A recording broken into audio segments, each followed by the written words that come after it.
कीजिए, 500 शब्दों में बयान कीजिए। उस पूरी चीज़ को सभी पढ़ाते हैं, कुछ डायग्राम बताते होंगे, उससे बहुत सारा चीज़ एक बार में रिप्रेजेंट होता है। और जो कॉपी चेक करता है तो सीधा माइंड वहाँ पे जाता है, ठीक है ना। तो नंबर जो क्या कहते हैं उसको मैक्सिमम नंबर आने की जो ये होती है उससे ज़्यादा चांस बनता है आपका। इस फ्री के लिए नहीं है, फ्री में तो मल्टीपल चॉइस क्वेश्चन होता है, 150 क्वेश्चन होता है उसमें आप जैसे इस बार लोग बोले किसी का 100 पे जाएगा कट ऑफ में, 95 पे जाएगा, या 105 पे या 110 पे।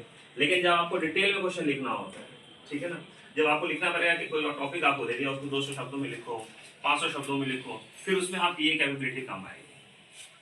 उसमें ये भी चीज़ हो सकती है, अब जैसे पूछा जाएगा सर के बारे में, सर कैसे हैं, सर के बारे में कुछ पॉजिटिव वर्ड बताने के लिए, तो आपको सर के बारे में लिखना पड़ेगा 200 शब्दों में सर का अच्छा सवाल उठा रहे हैं। और इसी क्वेश्चन को फिर अगर सब सर का छोड़ दो, इनका इनका इनके बारे में बोलो, नरेंद्र मोदी के बारे में बोलो। नरेंद्र मोदी का जो कार्यकाल है 10 साल का, 2013 से लेकर 2023 तक का, उनका कार्यकाल कौन आप कैसे देखते हैं, 200 शब्द में बयान कीजिए, 500 शब्दों में बयान कीजिए, उसमें सारा चीज़ आ जाएगा, अचीवमेंट वगैरह।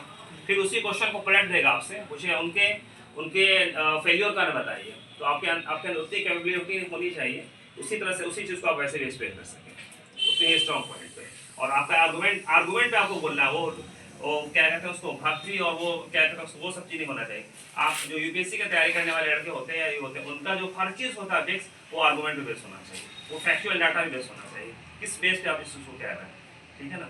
तो अगर आपके अंदर उतनी कैपेबिलिटी होगी उसी तरह से आप उसको भी लिख सकते हैं, निगेटिव चीज़ को भी, पॉजिटिव चीज़ को भी, ठीक है ना। उसमें इंग्लिश मीडियम वाले कोई स्टूडेंट है नहीं, अगर इंग्लिश मीडियम के स्टूडेंट होते हैं तो उनको फिर सिनोनिम्स एंटोनिम्स वगैरह पे अच्छी पकड़ होनी चाहिए। हिंदी मीडियम के भी स्टूडेंट अगर हो तो कोशिश किया कीजिए, अगर लिखते हैं वर्ड वगैरह को तो एक ही वर्ड को बार बार जो लिखते हैं उसका जो है क्या कहते हैं पर्यायवाची शब्द बोलते हैं ना उसको, वो यूज़ किया कीजिए, उससे लिखने में और ज़्यादा क्या सुंदरता है और ज़्यादा इंप्रेसिव होगा, ठीक है। तो ये आपको हमने दिया है किताब, मार्केट में भी अवेलेबल है इसका। जैसे घटना चक्र पूर्वावलोकन आता है, उसमें हमने पढ़ा हुआ बहुत सारे लोगों ने पढ़ा है ना, उसमें हर सब्जेक्ट का अलग रहा था, हिस्ट्री का, पॉलिटी का, ज्योग्राफी का। तो एक मैंने आपको ये डेमो फ्री में दिया है, ये ऐसी देखने के लिए, इसका हर सब्जेक्ट का फिर अलग अलग आता है, मार्केट में मिल जाएगा, कोई इतिहास का अलग है, व्यवस्था का अलग है, विज्ञान का अलग है।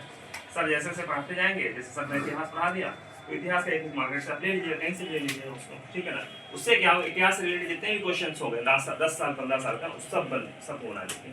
फिर क्वेश्चन इतिहास में कहीं से जाए वो छूटेगा नहीं, ठीक है ना। प्रैक्टिस सबसे इम्पोर्टेंट चीज़, ठीक है। उसी तरह